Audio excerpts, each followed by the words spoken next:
28 साल पहले 21 साल के एक युवा ने योग दीक्षा ली और योगी बन गया। वही युवा पिछले 5 साल से भारत के सबसे बड़े प्रदेश उत्तर प्रदेश का मुख्यमंत्री है और आज चुनावी मैदान में अपने विरोधियों को ललकार रहा है। राज्य में विधानसभा के चुनावों की गर्मी बढ़ रही है और आज हमारे साथ हैं उत्तर प्रदेश के मुख्यमंत्री श्री योगी आदित्यनाथ। योगी जी, हमसे जुड़ने के लिए आज आपका बहुत बहुत धन्यवाद। धन्यवाद जी आपका। सबसे पहले आपको बहुत बहुत बधाई, आज आपने यहां से नॉमिनेशन फाइल किया। आपको हम लोगों की हार्दिक शुभकामनाएं। धन्यवाद। आखिरकार गोरखपुरी आप वापस आए, विधानसभा का चुनाव भी आप यहीं से लड़ रहे हैं।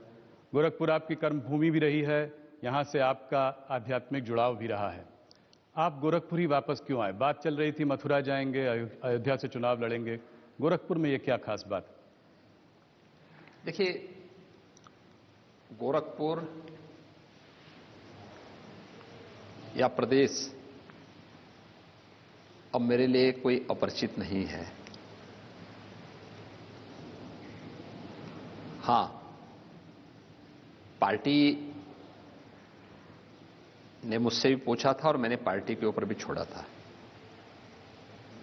भारतीय जनता पार्टी एक लोकतांत्रिक पार्टी है और भारतीय जनता पार्टी हर उस पर विचार करते हुए तय करती है और मैं आभारी हूं आदरणीय प्रधानमंत्री जी का, राष्ट्रीय अध्यक्ष जी का, पूरे संसदीय बोर्ड का कि उन्होंने मुझे गोरखपुर से पार्टी का प्रत्याशी बना करके पहली बार विधानसभा चुनाव लड़ने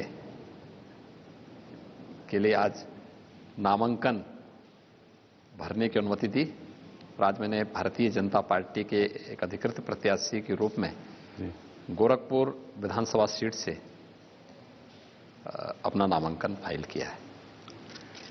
योगी जी, मैं सबसे पहला सवाल आपसे राजनीतिक सवाल पूछूंगा। 2017 में आप लोगों ने यहां पे इतिहास रचा। आप लोगों को 312 सीट मिली, आपके गठबंधन को 323 सीटें मिली। एक क्लीन स्वीप था। इससे ज्यादा अच्छा 403 सीट में इतनी सीट आ जाना एक अपने आप में उस वक्त बहुत बड़ा अचीवमेंट माना गया। इस वक्त इस चुनाव में आप लोग फिर से 300 का नारा दे रहे हैं, इस बार 300 पार दोबारा। क्या आपको लगता है कि यह इस बार हो पाएगा? देखिए, लोकतंत्र में जन विश्वास किसी भी राजनेता के प्रति एक बहुत बड़ी उपलब्धि के रूप में सो देखा जाना चाहिए और इसमें कोई संदेह नहीं है कि प्रधानमंत्री मोदी जी के प्रति उत्तर प्रदेश और देश ने जो विश्वास व्यक्त किया है 2014 में, 2017 में उत्तर प्रदेश के अंदर, 2019 में फिर देश ने, वह अन्य राजनेता देश की आजादी के बाद हासिल कर पाए हो दिखाई नहीं देता है। इतना प्रचंड जन समर्थन, और वह केवल मुद्दों के आधार पर नहीं बल्कि उन कार्य पद्धतियों के आधार पर जिन्होंने वैश्विक मंच पर भारत की प्रतिष्ठा का प्रश्न रहा हो, भारत के समग्र विकास का रहा हो, गरीब कल्याणकारी योजनाओं का रहा हो, आंतरिक और बाह्य दोनों सुरक्षा के मोर्चे का मुद्दा रहा हो या आस्था का सम्मान का रहा हो, जो कभी नहीं हुआ। मोदी जी ने देश के अंदर उस प्रकार के कार्य करके आम जनमानस के विश्वास को जीता है। यही कारण है कि एक आम नागरिक का विश्वास प्रधानमंत्री जी के प्रति है, वह विश्वास आज बीजेपी को इस भारी समर्थन के रूप में देखने को मिल रहा है। और मेरा मानना है कि उत्तर प्रदेश 5 वर्षों में जिस जीवन के प्रत्येक क्षेत्र में जो कुछ भी कर पाया है, ये प्रधानमंत्री मोदी जी का मार्गदर्शन, उनकी प्रेरणा इसके पीछे रही है। और मेरा ये मानना है कि बीजेपी की उत्तर प्रदेश की डबल इंजन की ये सरकार जन विश्वास पर खरा उतरेगी। 2017 की तर्ज पर 2022 में भी प्रचंड बहुमत की सरकार फिर से बीजेपी नेतृत्व की बनेगी और भारतीय जनता पार्टी 300 पार के अपने लक्ष्य को प्राप्त करेगी। योगी जी, अगर जितने भी अभी तक सर्वे आए हैं, अगर आप सर्वे देखें तो भारतीय जनता पार्टी को 230 से 260 तक सीट बताई है। अलग अलग सर्वे ने अलग अलग वो दिया है। समाजवादी पार्टी की काफी बढ़ोतरी हुई है। पहले उनकी 40 प्लस कुछ सीटें थी, 43 सीटें थी, अब करीब 100 से ऊपर 150 की तरफ भी जाता हुआ दिखाई दे रहा है। क्या आप इस बात को मानते हैं कि ऐसा हो सकता है? आपको लगता है कि 2014 में भाई बहन की पार्टी को भी लोगों ने बहुत हाईलाइट किया था? क्या हुआ था? 2 सीट पाई ना यूपी में। उस समय की प्रदेश की सत्ताधारी दल के बड़े बड़े दावे थे। क्या हुआ था? 5 सीटों पर सिकुड़ गए थे ना। 5 भी एक ही परिवार के थे। -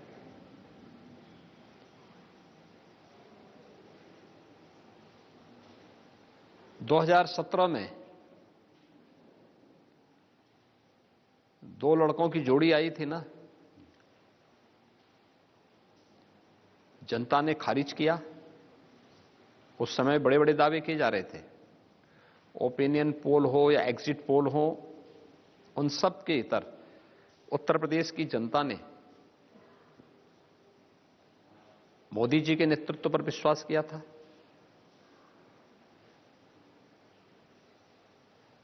भारतीय जनता पार्टी को अपना समर्थन दिया था। 2019 में महागठबंधन बन गया था।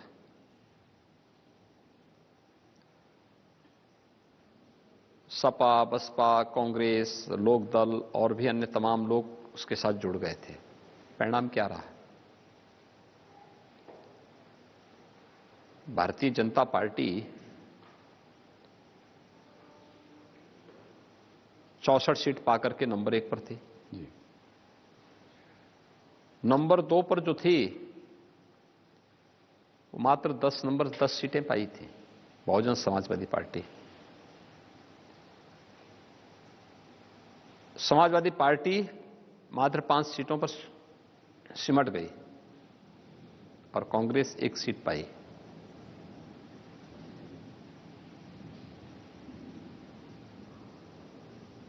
इस चुनाव में भी आप यही देखेंगे।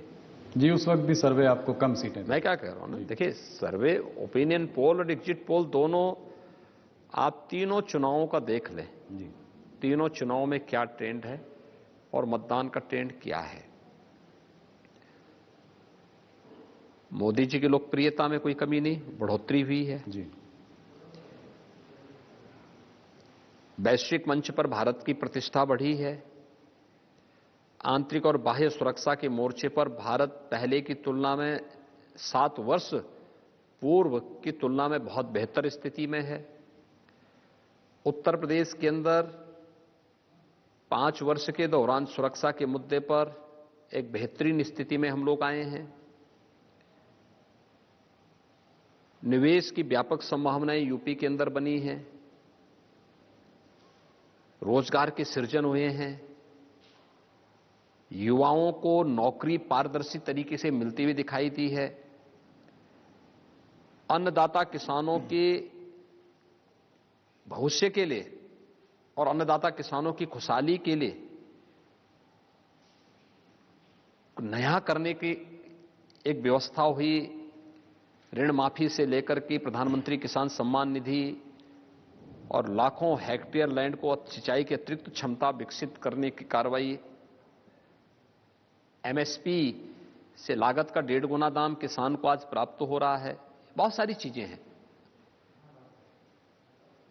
महिलाओं को सुरक्षा मिली है। उनके आर्थिक स्वावलंबन की तरफ से भी सरकार ने बहुत कुछ कदम आगे बढ़ाए हैं। तो डबल इंजन की सरकार का लाभ उत्तर प्रदेश के अंदर मिला है।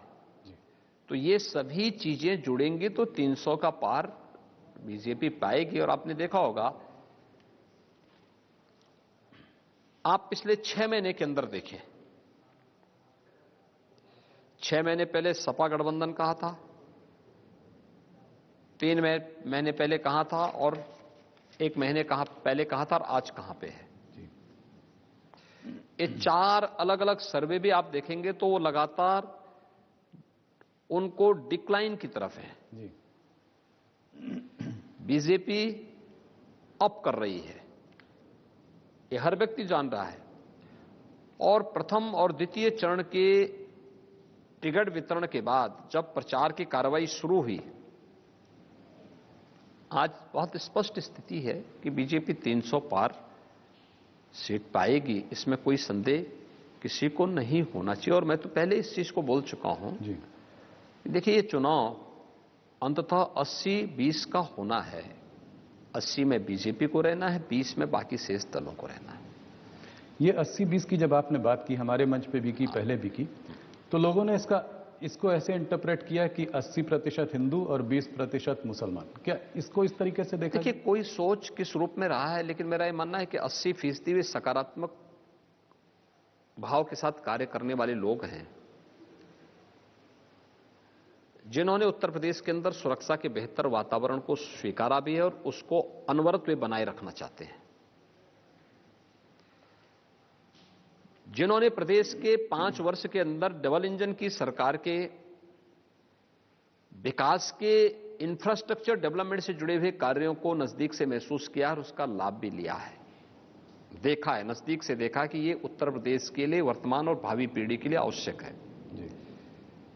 एप्रिशिएट किया उन्होंने। वे लोग हैं जिन्होंने गरीब कल्याणकारी योजनाओं को हाथों हाथ लेकर के उसकी सराहना की है और उसको आगे भी अनवरत जारी रखना चाहते हैं। गरीब को अन्न योजना का लाभ मिले, गरीब को आवास की सुविधा का लाभ मिले, हर एक व्यक्ति को बिना भेदभाव की सुरक्षा और बिना भेदभाव की बिजली मिले, आवागमन आसान हो, हाईवे, रेलवे, एयरपोर्ट, ग्रामीण सड़कें, ये सभी बेहतर हो। गांवों में ऑप्टिकल फाइबर के माध्यम से हम तकनीक के माध्यम से लोगों के जीवन को और सरल करें, आसान बनाएं। इसके लिए जो प्रयास, जो लोग सोचते हैं, वह एक सकारात्मक ऊर्जा से भरपूर वह संख्या है जो 80% से ऊपर है, जो बीजेपी का साथ देगी। हां, जिनको लगता है कि सुरक्षा उनके अनैतिक और अवैध गतिविधियों पर लगाम है और ये हर हाल में ये बैरियर हटना चाहिए, तो वह कभी भी बीजेपी को स्वीकार नहीं कर सकती है। जिन्हें लगता है कि गरीब का कल्याण नहीं होना चाहिए, ये अन्न योजना क्यों मिल रही है, क्योंकि तो पहले इत्र वाले मित्र के घर में सारा पैसा चला जाता था, जो विकास का पैसा सब इत्र वाले मित्र के यहां चला जाता था, तो उनको तो परेशानी होगी स्वाभाविक रूप से।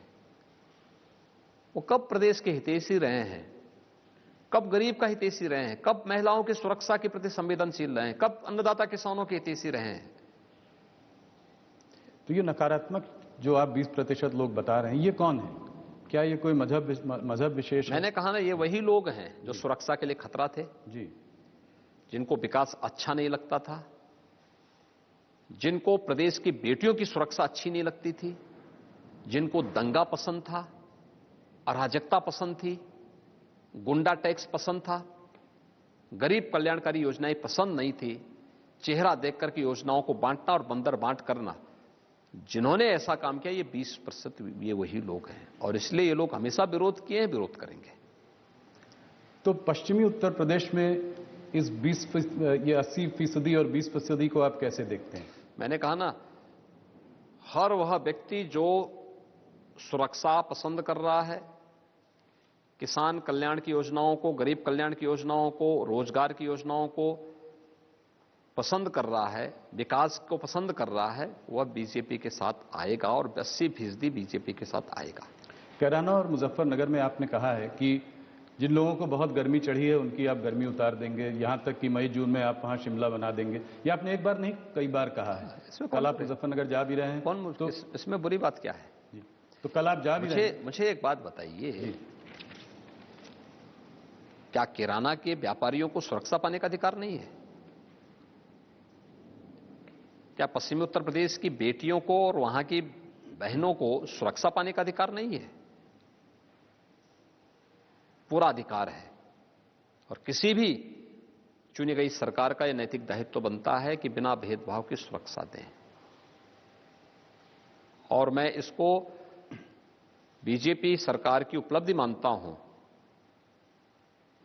कि सुरक्षा का जो वातावरण भारतीय जनता पार्टी की डबल इंजन की सरकार ने दिया है, इस सरकार के इस कार्य को माताओं ने, बहनों ने, बेटियों ने हाथों हाथ लिया है, इसको स्वीकार किया है,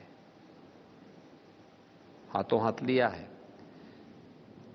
लेकिन जो लोग पहले पलायन के लिए जिम्मेदार थे, दंगों के लिए जिम्मेदार थे, उपद्रव के लिए जिम्मेदार थे, आपराधिक दुनिया के शहंशाह अपने को मानते थे, वे पेशेवर हिस्ट्री सीटर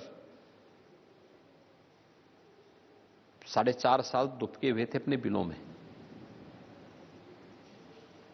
लेकिन जैसे ही भारत निर्वाचन आयोग ने इलेक्शन की नोटिफिकेशन जारी की और एक पार्टी विशेष ने उनको जब अपना प्रत्याशी बनाया, तो उसके बाद से फिर वे धमकाने लग गए वहां मतदाताओं को, व्यापारियों को, गरीबों को, किसानों को।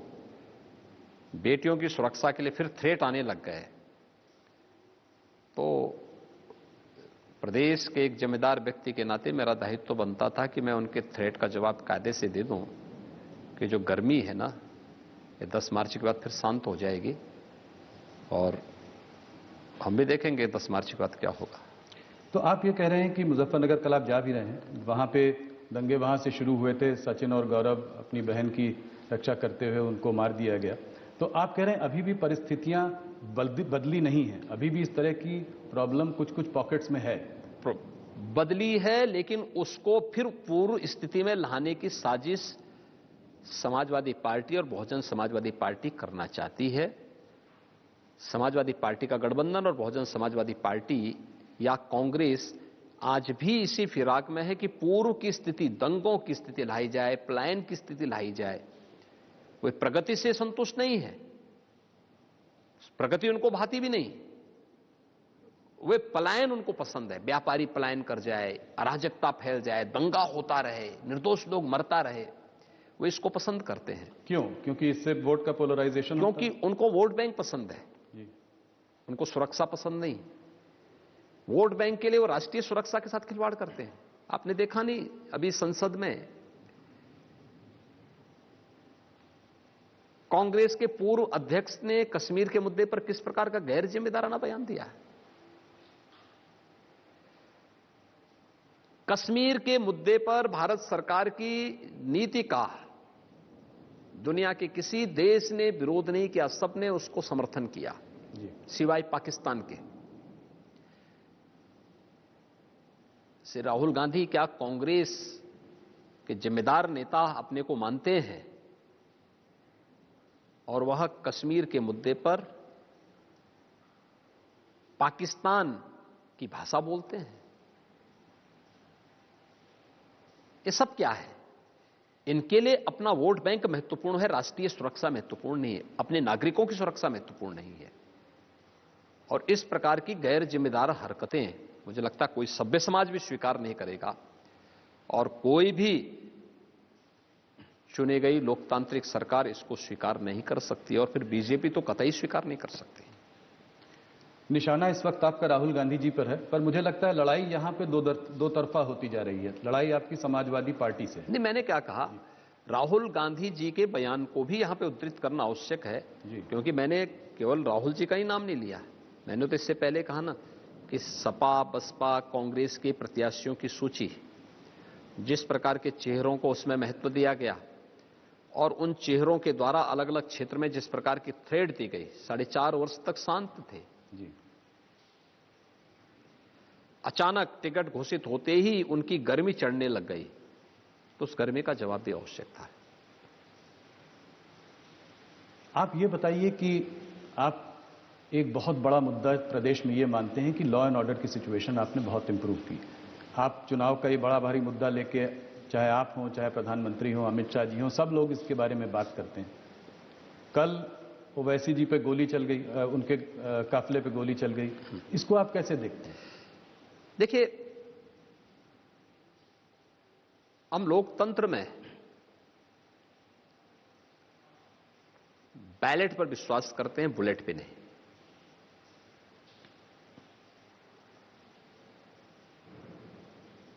इस प्रकार की कोई भी घटना अस्वीकार्य है। मंच पे उनके अपने भाषण होंगे, हमारे अपने भाषण होंगे, हमारे वैचारिक मतभेद हो सकते हैं, लेकिन इस प्रकार की किसी को भी सुरक्षा के साथ खिलवाड़ करने की छूट नहीं दी जा सकती। एक दूसरा,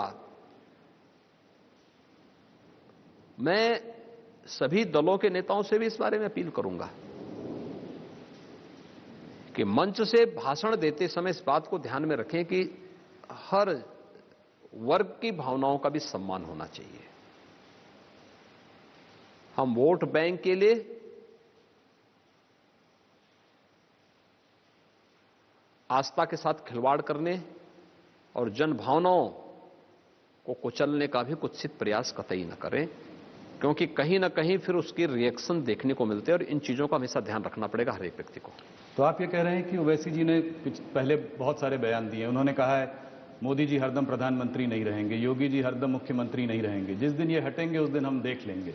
तो आपको लगता है ये इन सब चीजों की वजह से हो रहा है? नहीं, देखिए, ऐसा नहीं। सुरक्षा मिलनी चाहिए उनको, और उनको राज्य सरकार ने सुरक्षा पहले से दे रखी है।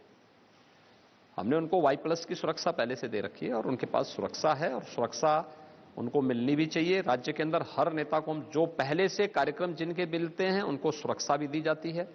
हाँ, ओवैसी जी कल जिन क्षेत्रों के दौरे पे गए थे उनका कोई भी पूर्व निश्चित कार्यक्रम जनपद, जिला प्रशासन को या राज्य सरकार को नहीं मिला था।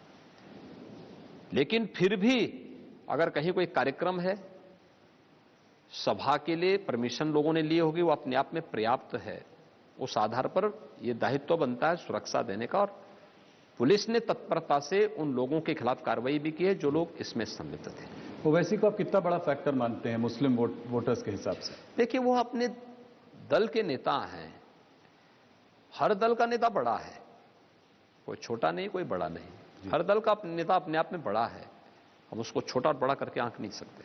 जहां आप 80% और 20% की बात कर रहे हैं, वहां पे ऑपोजिशन समाजवादी पार्टी, स्वामी प्रसाद मौर्य, वो 85% और 15% की बात कर रहे हैं। वो इस चुनाव को बैकवर्ड वर्सेस फॉरवर्ड का कलर दे रहे हैं। आपको क्या लगता है, जहां हम राष्ट्रवाद की बात करते हैं वो जातिवाद की बात करते हैं। हम लोग विकास की बात करते हैं तो तुष्टीकरण की बात करते हैं। हम लोग जब गरीब कल्याण की बात करते हैं तो वे परिवारवाद की बात करते हैं। सच्चाई तो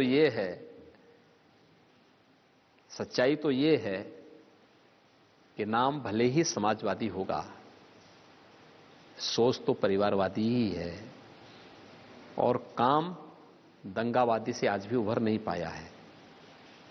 ये प्रदेश का बच्चा बच्चा जानता है। जिन लोगों की सोच कभी परिवार से ऊपर उठ करके नहीं जा पाई है, उन लोगों से आप ओबीसी समुदाय के कल्याण की बात करते हैं या अनुसूचित जाति के कल्याण की बात करते हैं,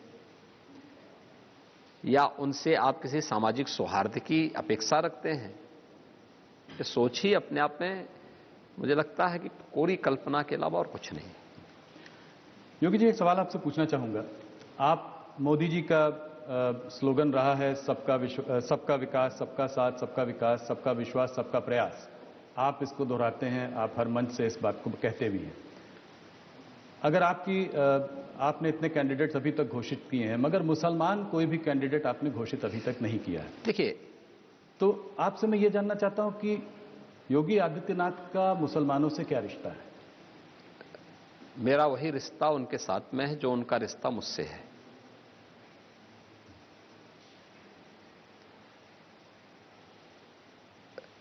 उत्तर प्रदेश सरकार में मेरे मंत्रिमंडल में एक मुस्लिम मंत्री हैं जी श्री मोहसिन रजा। जी केंद्र सरकार में मंत्री हैं नकवी जी। नकवी साहब। और भी इस प्रकार के चेहरे हैं। जी आरिफ मोहम्मद खान जी आपके जो हैं केरल के गवर्नर के रूप में अपनी सेवाएं दे रहे हैं। हमारा किसी चेहरे से, किसी व्यक्ति से या किसी जाति या मजहब से कोई विरोध नहीं है। जी लेकिन हां,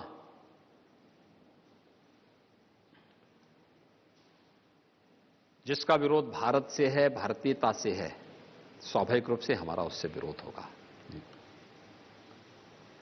तो भारत को प्यार करता है, हम उससे प्यार करते हैं। जो भारत के मूल्यों और सिद्धांतों में रसा बसा है, हम उसको हृदय से लगाते हैं, गले से लगाते हैं, सम्मान भी देते हैं। लेकिन ये चीज जरूर कि सबका साथ, सबका विकास ईमानदारी के साथ अगर किसी ने किया है आजादी के बाद, ये भारतीय जनता पार्टी की सरकार ने किया है। आप देख सकते हैं जो लोग गरीब कल्याण का नारा देते थे, गरीबी हटाओ का नारा देते थे, सामाजिक न्याय की बात करते थे, क्या उनका सामाजिक न्याय है? गरीबों की पेंशन को हड़प जाना, क्या यही सामाजिक न्याय है? गरीबों के आवास की योजना को लागू न करना, क्या यह सामाजिक न्याय है उनका? समाजवादी पार्टी की सरकार में कितना मकान मिला था गरीबों को? 18,000 जी मिला नहीं था, सैंक्शन हुए थे। जी और भारतीय जनता पार्टी की डबल इंजन की सरकार के समय 43.5 लाख यानी 43,50,000 से अधिक आवास उत्तर प्रदेश के गरीबों के बने हैं। इसमें अनुसूचित जाति, अनुसूचित जनजाति, अति पिछड़ी जाति और अन्य गरीबों की आवास, अल्पसंख्यक समाज से जुड़े हुए लोग भी हैं।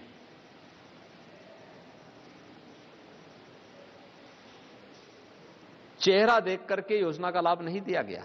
आप कह रहे थे मुसलमान भी हैं। मैं क्या कर रहा हूं, सभी लोग इसमें, तो वो हमारा नागरिक है भाई, क्यों नहीं उसको मिलना चाहिए? जी शासन की योजना में कोई भेदभाव नहीं, सबको सुरक्षा, सबको योजना का लाभ, सबको सम्मान, सबको, लेकिन तुष्टीकरण किसी का नहीं होगा। हम व्यवस्था को भारत के संविधान के अनुरूप चलाएंगे। हमारी व्यवस्था व्यक्ति, जाति, मत और मजहब का आधार नहीं बन सकती। यही भारत का सेकुलर स्टेटस है। सेकुलरिज्म का मतलब हिंदू विरोध नहीं हो सकता, और सेकुलरिज्म का मतलब तुष्टीकरण भी नहीं हो सकता। बिल्कुल। और सरकार उसी दिशा में कार्य कर रही है। हम जहां बैठे हैं गोरखनाथ मंदिर में, नाथ संप्रदाय में, तो मुसलमानों से आप, बहुत मुसलमान आपसे जुड़े हुए हैं नाथ संप्रदाय से, और योगी और फकीर लोग तो साथ में बहुत, मैं इस परिसर में भी देखता हूं, इतनी दुकानें हैं मुसलमानों की हैं। तो आपको जब लोग मुसलमान विरोधी बताते हैं तो आपको कैसा लगता है? मुझे तो लोग बहुत कुछ विरोधी बोलते हैं, और हमारी जो पीठ है ना जी, ये शैव परंपरा की पीठ है। तो शैव परंपरा से दीक्षित होने के नाते हम लोग जहर पीते हैं और अमृत बांटने का काम करते हैं, तभी वही सच्चा योगी होता है। इसलिए सबके उसको पाते जाओ, लेकिन जो अच्छा होगा वो करते जाओ। ये सब हमें पाना है जी। और यही हम लोगों की उपलब्धि भी है सेवा की। लोग हम पे आरोप लगाएं, लांछन लगाएं और उसके रूप में तमाम प्रकार का जो है वो करते जाएं, अलग अलग प्रकार के लोग अलग अलग प्रकार की बात करेंगे, लेकिन बिना रुके, बिना डिगे, बिना झुके और बिना डिगे लोक कल्याण के पथ पर निरंतर चलेंगे, सुरक्षा के पथ पर निरंतर चलेंगे, पार्टी के लोक कल्याण संकल्प पत्र को अक्षरशः लागू करेंगे। योगी जी, अगर थोड़ा सा वोट शेयर की ओर एक नजर डालें तो पिछली बार जब आप लोग 2017 में प्रचंड बहुमत से जीते थे तो आपका वोट शेयर 40% के ऊपर था। बीएसपी, एसपी ये 20-22%, इन दोनों का अपना आपस में अलग अलग था, दोनों को अलग अलग। मुस्लिम वोट स्प्लिट हुआ था उस बार पिछली बार, क्योंकि दोनों ने बहुत सारे मुस्लिम कैंडिडेट्स को खड़ा किया था। इस बार फाइट थोड़ी टू वे है। बीएसपी की बात ज्यादा सुनाई नहीं दे रही है, मायावती जी अभी तक कुछ दिखाई नहीं पड़ रही। तो क्या आपको लगता है कि जो और वोट बैंक छोटे मोटे इनसे जुड़ रहे हैं, जैसे कि राजभर हो गए, जाट हो गए, तो ये सब मिलजुल कर, मुस्लिम यादव पहले से समाजवादी पार्टी के संग रहा है, ये सब मिलजुल कर कुछ इस बार एक फाइट दे सकते हैं? देखिए, एक तो मुझे लगता है कि सभी राजनीतिक जो आप लोगों का विश्लेषण है कितना सच होता है मैं कह नहीं सकता, लेकिन जो गठबंधन 2022 में बना है, इससे बड़ा गठबंधन 2019 में बन चुका है। और उस समय भी लोग ये मानते थे कि बीजेपी 15 से 20 सीट पाएगी, एसपी 30 से 35 सीट पाएगी, बीएसपी 25 के आसपास सीट पा जाएगी, 20 से 25 सीट पाएगी। ये सब आंकड़े होते थे ना। हुआ क्या? बीजेपी 64 सीट पाई, बीएसपी सेकंड पोल की 10 सीट पाई, एसपी थर्ड पे थी।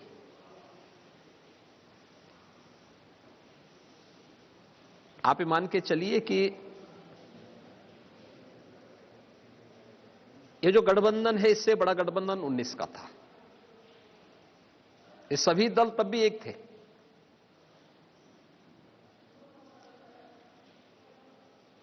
उसका कोई असर नहीं होना है। अब ये गठबंधन से ऊपर उठ चुका है चुनाव।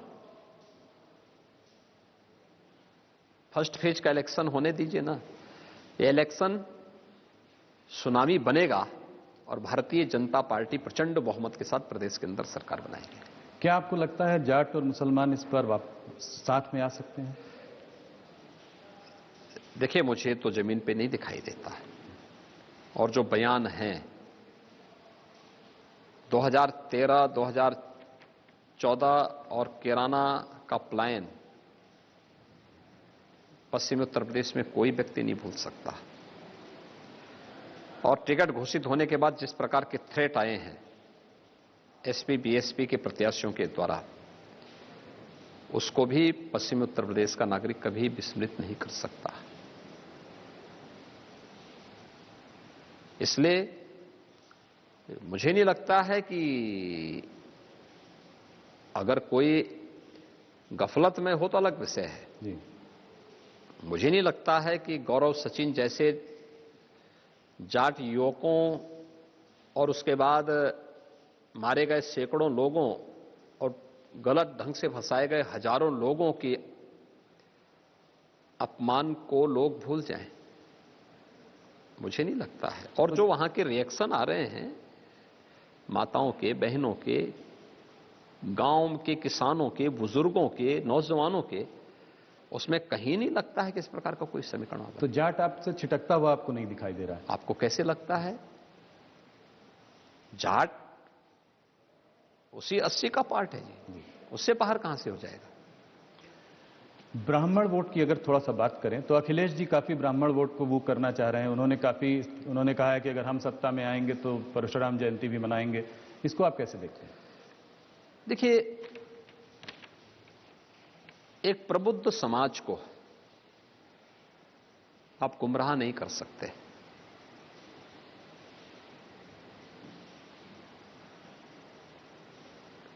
जो लोग सामाजिक व्यवस्था और इस पूरी व्यवस्था को मजबूती प्रदान करते हों, भारत की आस्था, क्या एक प्रबुद्ध समाज इस बात को स्वीकार करेगा कि राम भक्तों पर गोली चलनी चाहिए? क्या वो स्वीकार करेगा कि पश्चिम में दंगे होते रहे या प्रदेश के अंदर दंगों की बाढ़ आती रहे? कभी नहीं स्वीकार करेगा, कभी नहीं स्वीकार कर सकता है। और फिर जिन लोगों के चरित्र को लोग देख चुके हैं, ये लोग तो क्या क्या नारा लगाते थे पहले जी, तो सब तो वही है, वही हवा है, वही सपा है, वही दंगे फसाद की उनकी मानसिकता आज भी है। बदला क्या है? बदला क्या है जिससे उसमें ब्राह्मण समाज विश्वास करे? कुछ तो एक ऐसी चीज दिखाई दे। आपका मानना है कि ब्राह्मण आप ही के साथ रहेगा? मैंने क्या कहा ना, हमारे साथ समग्र समाज भारतीय जनता पार्टी के साथ है।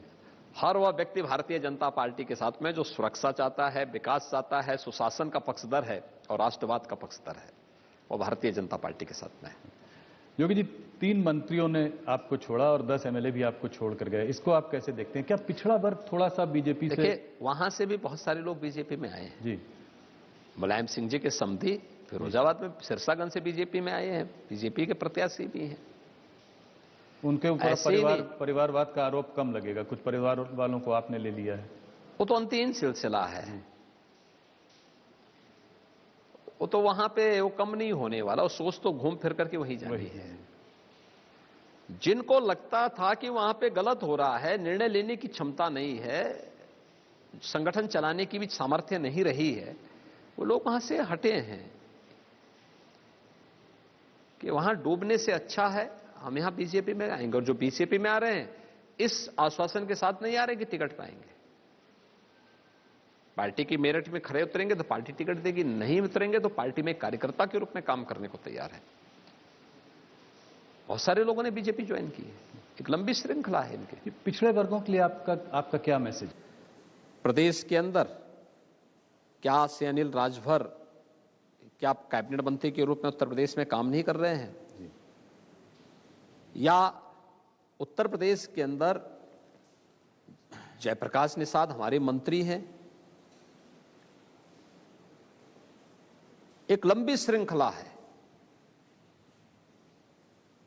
लेकिन सामाजिक न्याय को देखने के साथ साथ वे लोग योग्यता के आधार पर, मेरिट के आधार पर काम भी कर रहे हैं। लेकिन जिन लोगों को अभी भी परिवारवाद का चस्का लगा है, जिनको लगता था कि नहीं सामाजिक न्याय के नाम पर केवल उनके परिवार के लोगों को ही सब कुछ मिलता रहे, बाकी अन्य लोगों को न मिले,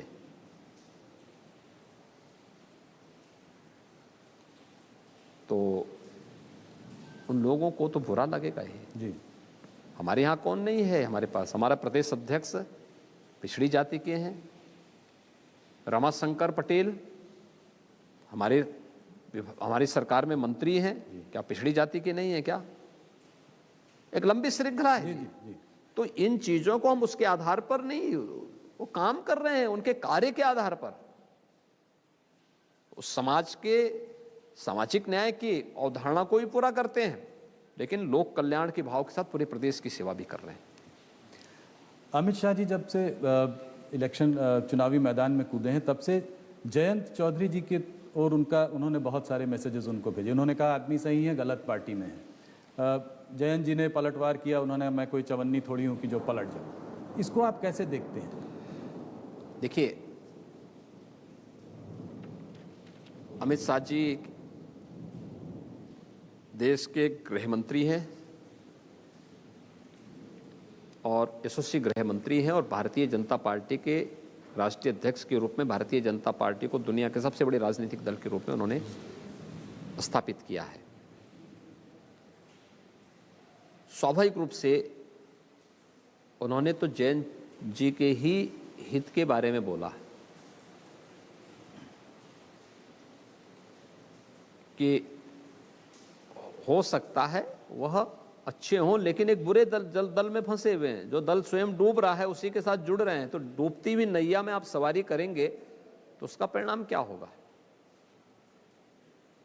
उसको गलत तरीके से जयंत जी ने लिया है तो ये गलती जयंत जी की है। जयंत चौधरी के बारे में हर व्यक्ति जानता है कि बेचारे कभी दिल्ली से बाहर निकलते नहीं। मुजफ्फरनगर में जब दंगे हो रहे थे, जाट युवक मारे जा रहे थे, निर्दोष युवकों को फंसाया जा रहा था, किसान वहां मारे जा रहे थे, उस समय जयंत जी की सहानुभूति उन मरने वाले यूथ के साथ में नहीं थी। किसी भी परिवार के साथ सिंपैथी दर्ज करने के लिए नहीं आए थे। पूछे ना, गौरव और सचिन के परिवार से पूछिए, क्या गए थे क्या उन लोगों के साथ मिलने के लिए? चौधरी चरण सिंह जी का सम्मान था। धर्मेंद्र प्रधान जी ने कहा चौधरी चरण सिंह जी भी दल बदलू थे। देखिए, चौधरी चरण सिंह जी एक बड़े किसान नेता थे जी। और बड़े किसान नेता के साथ साथ उनका एक सम्मान था। हम भी चौधरी साहब का सम्मान करते हैं। जो काम पश्चिमी उत्तर प्रदेश में कोई नहीं कर पाया,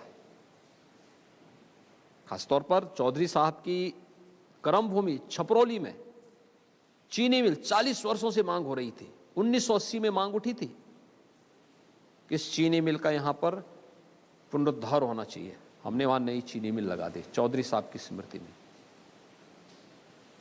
लेकिन चौधरी साहब के उन कार्यों को आगे बढ़ाते तो उनको सम्मान भी मिलता है। एक सफल अधिवक्ता के साथ साथ एक सफल किसान नेता थे और फिर एक सफल राजनेता थे चौधरी साहब। लेकिन बाकी और लोग क्या हैं, हर व्यक्ति जानता है। इसलिए चौधरी साहब से नहीं तुलना की जा सकती उन लोगों की। धर्मेंद्र प्रधान जी ने कहा था कि वो भी उनको याद दिला रहे थे हिस्टोरिकल की हिस्ट्री इनको उनका ज्ञात नहीं है कि वो भी दल बदलते रहते थे, दल बदलू थे। चौधरी साहब का सम्मान, मैंने कहा चौधरी साहब का सम्मान था जी। जिस भी तरीके से रहे होंगे उनका अपना सम्मान था। आपको लगता है किसान बिल की वजह से आपको पश्चिमी उत्तर प्रदेश में कोई कठिनाई है?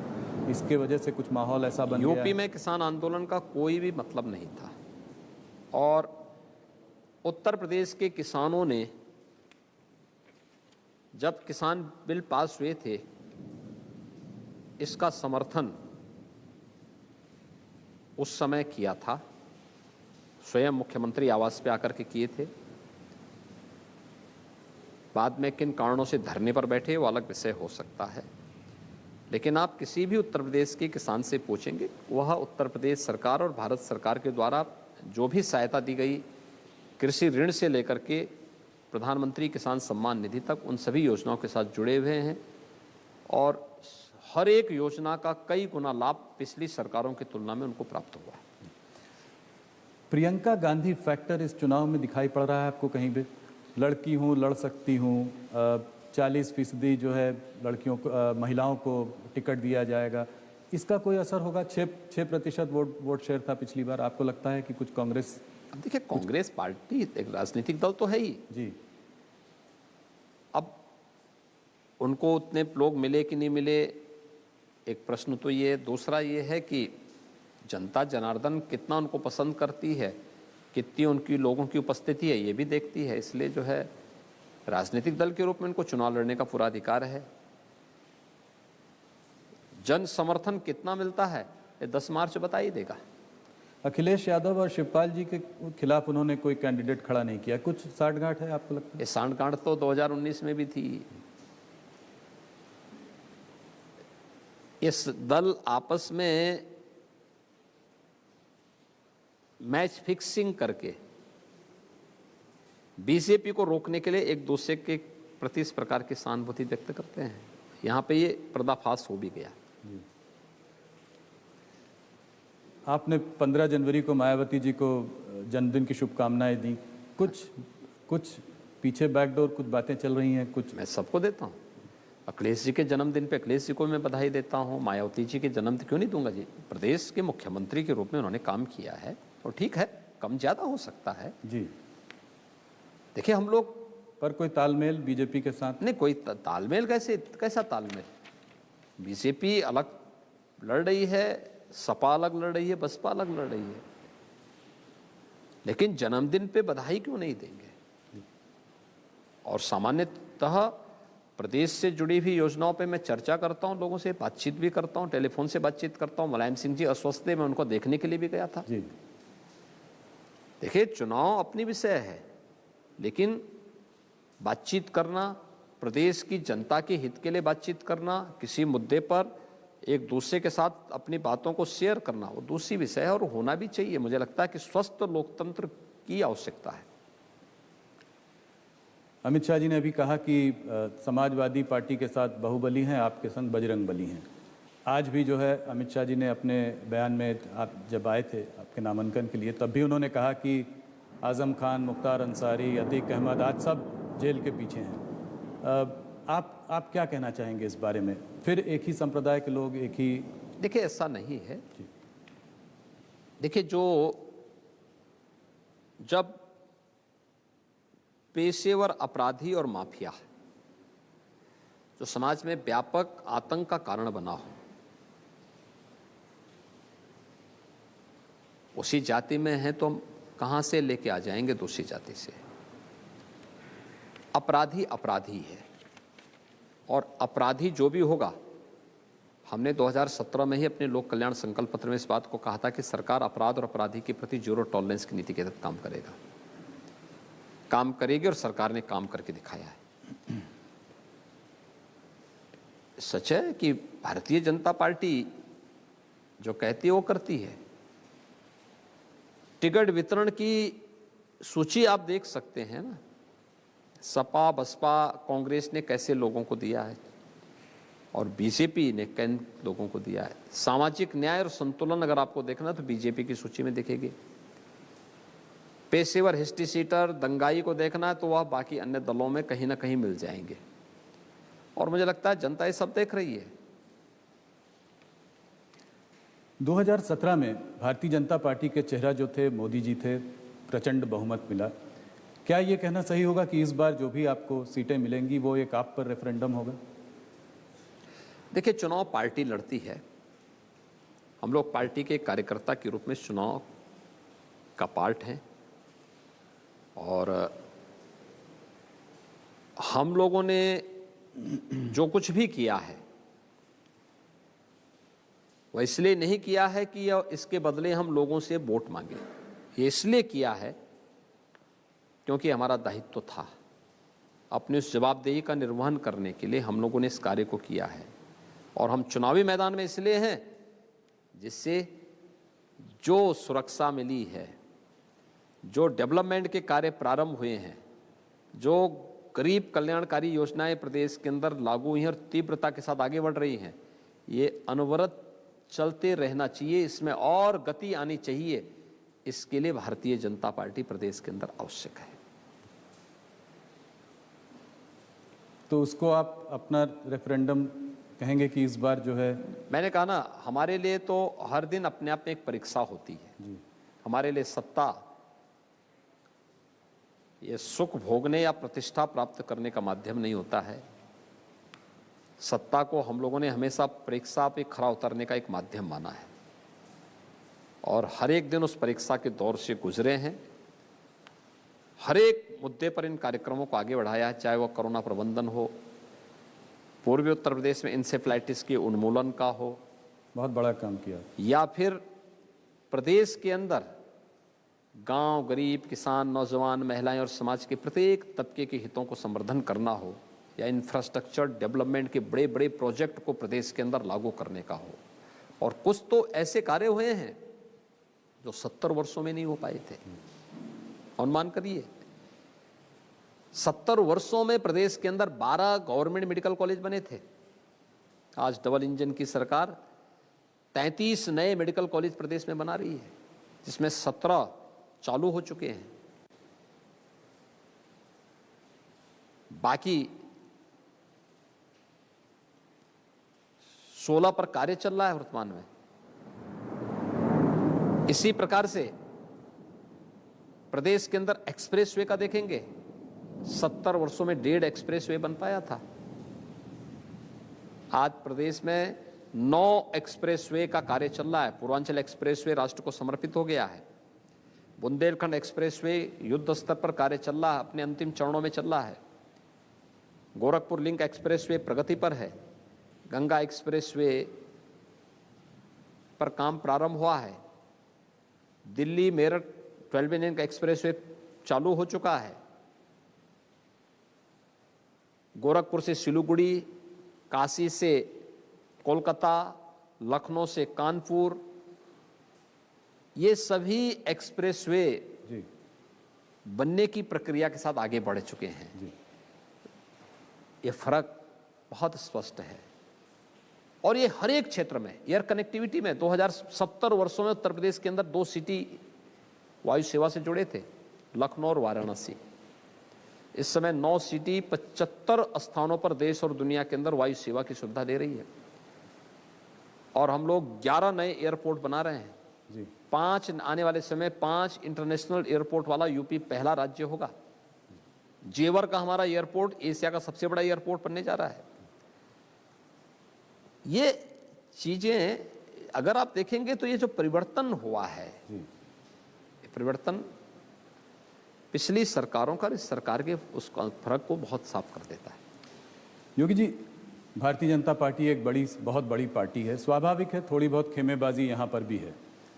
मोदी जी ने कुछ महीनों पहले आपके ऊपर हाथ रखा और एक बहुत बड़ा स्ट्रांग मैसेज पार्टी को दिया कि सब एक साथ हैं, सब एक साथ लड़ रहे हैं। आप अपनी केमिस्ट्री मोदी जी के संग कैसे देखते हैं? कब मिले थे आप उनसे पहली बार? देखिए, मोदी जी देश के नेता हैं, पार्टी के सर्वोच्च नेता भी हैं और एक अभिभावक के रूप में उनका सानिध्य और मार्गदर्शन प्रधानमंत्री के रूप में भी, नेता के रूप में भी सदैव मिलता है। वे अभिभावक हैं, अभिभावक से मतभेद होने का तो प्रश्न ही नहीं होता जी। जी जी नहीं, बहुत सपोर्ट किया, हर मन से आपके बारे में बहुत हम लोग सराहना जो की। भी कर रहे हैं जी और जो कुछ भी कर पाए हैं वह प्रधानमंत्री मोदी जी के ही मार्गदर्शन में हमें सफलता प्राप्त हो पाई। भव्य कुंभ और दिव्य कुंभ हो, इंफ्रास्ट्रक्चर डेवलपमेंट का हो, इंसेफ्लाइटिस के उन्मूलन का हो, या फिर प्रदेश के अंदर जो कुछ भी अच्छा दिखता है उसके पीछे प्रेरणा और मार्गदर्शन मोदी जी का है। आज अमित शाह यहाँ पे आए, उन्होंने आपके काम की बहुत सराहना की। आपने भी अमित शाह जी के काम की बहुत सराहना की। आपने कहा आज भारतीय जनता पार्टी को सबसे बड़ी पार्टी उन्होंने बनाया है। 2014 में उन्होंने जो यूपी में बीजेपी की जो साख बनाई, 2017 में जो क्लीन स्वीप हुआ उसमें उनका योगदान, आपकी इस केमिस्ट्री की भी आज बहुत चर्चे हुए। देखिए, हम तो हमेशा बोलते हैं जी अमित शाह जी देश के यशस्वी गृह मंत्री हैं, भारतीय जनता पार्टी में के राष्ट्रीय अध्यक्ष के रूप में और उत्तर प्रदेश के प्रभारी के रूप में उन्होंने जो कार्य किए हैं यूपी में, हर एक ने उसको स्वीकारा, हर व्यक्ति इस चीज को वो करता है। और जो यूपी में संभव था, एक यानी गांव-गांव में जाकर के बूथ स्तर के कार्यकर्ताओं के साथ संवाद बना करके उन्होंने इसे अचीव किया। स्वाभाविक रूप से जो चीज उन्होंने की है, और उत्तर प्रदेश विधानसभा लोकसभा 2014 के लोकसभा चुनाव में भी, 2017 के पूर्व भी हमने उनकी कार्य पद्धति को बहुत नजदीक से देखा है। लोक कल्याण संकल्प पत्र जब बना था तो प्रधानमंत्री जी के मार्गदर्शन में आदरणीय अमित शाह जी ने ही उसको पूरा ड्राफ्ट कराया था, जिसमें सुरक्षा के मुद्दे हों या फिर परंपरागत उद्यम को प्रोत्साहित करने के लिए हो। आज हम जो 1 डिस्ट्रिक्ट 1 प्रोडक्ट की योजना चलाते हैं, जो देश की एक ब्रांड, यूपी की एक ब्रांड बनी है और यूनियन बजट में स्थान प्राप्त करती है, उसके पीछे आदरणीय प्रधानमंत्री जी और आदरणीय गृह मंत्री जी का ही मार्गदर्शन था। हमने लोक कल्याण संकल्प पत्र में उसको स्थान दिया था। जी अलग विषय था कि हमने परंपरागत उद्यम की बात की थी। एक जनपद एक उत्पाद का नाम बाद में हमने प्रधानमंत्री जी की प्रेरणा से उसका नाम दिया, लेकिन ये उस समय ही ये सारी चीजें हुई थी। तो जब कोई नेता करेगा तो उनके बारे में बोलेंगे भी। जी और हमें बोलना भी चाहिए कि हमारे इस नेता ने ये काम किया है, उन्हें इसका लाभ मिलना भी चाहिए, वो सम्मान मिलना भी चाहिए, उस सम्मान के हकदार है, हमने सम्मान दिया है और मैं आभारी हूं कि आज वो मेरे नामांकन में जी उन्होंने भी आज आपके मीडिया सलाहकार ने एक रोचक ट्वीट भी किया, आप दोनों की पिक्चर साथ में डाली और कहा जो पत्रकार गड़बड़ कर रहे हैं उनकी रातों की नींद उड़ जाएगी ये देखकर। नहीं, देखिए हमारे गड़बड़ पहले भी नहीं था, गड़बड़ आज भी नहीं है जी, हम पहले भी एक थे, आगे भी एक हैं। जी बिल्कुल। देश के हित के लिए समर्पित नेता मिलना, मोदी जी जैसा नेता मिलना देश का सौभाग्य है और सचमुच कोई भी भारतीय और देश के अंदर हो देश के बाहर हो आज इस बात को स्वीकारता है कि यशस्वी नेतृत्व ही भारत को विश्वगुरु के रूप में स्थापित करेगा और मोदी जी के नेतृत्व में हो रहा है, दिख भी रहा है। मेरा आखिरी सवाल, आज हम लोग गोरखनाथ मंदिर में ये इंटरव्यू कर रहे हैं, यहाँ पे बैठे हैं, अगर मैं सही हूँ तो आप 1994 में बसंत पंचमी के दिन 21 साल के थे और आपने दीक्षा ली थी। अभी बसंत पंचमी का जी कल है। मैंने कहा ऐसे माहौल में थोड़ा सा इस बारे में बताएं, वहाँ से यहाँ तक का सफ़र कभी आपने सोचा था कि... मेरी दीक्षा बसंत पंचमी के दिन 1994 में हुई थी जी, लेकिन मैं उससे 1 साल पहले ही यहाँ आ चुका था और मैं अपने यानी इस गोरक्ष पीठ के तत्कालीन पीठाधीश्वर पूज्य महंत अवैधनाथ जी महाराज के संपर्क में 1989 में आ गया था। तो 1989 से लेके 92 तक मेरा उनके पास आना जाना था। उसके बाद फिर 93 में मैं यहाँ आ गया था, तो 1 साल उनके सानिध्य में मैं यहाँ पे था और फिर 94 में बसंत पंचमी के दिन उन्होंने मुझे यहाँ पे योग की दीक्षा दी और इस संप्रदाय में दीक्षित किया। तो बसंत पंचमी की वो तिथि थी जब मैंने इस संप्रदाय में विधिवत दीक्षा लेकर के प्रवेश किया था और मैं हमेशा उनको अपना आराध्य मानता रहा हूँ। मेरे पूज्य गुरुदेव ही नहीं थे बल्कि मेरे लिए सब कुछ थे और आज भी मैं वही सम्मान वही भाव उनको प्रति रखता हूँ। योगी जी, आप हमसे आज जुड़े, आपने हमारे सारे सवालों का जवाब दिया। गोरखपुर से आज आपने नॉमिनेशन फाइल किया है। हम सब की ओर से आपको इस चुनाव के लिए बहुत बहुत शुभकामनाएं। बहुत बहुत धन्यवाद। धन्यवाद जी, बहुत बहुत धन्यवाद।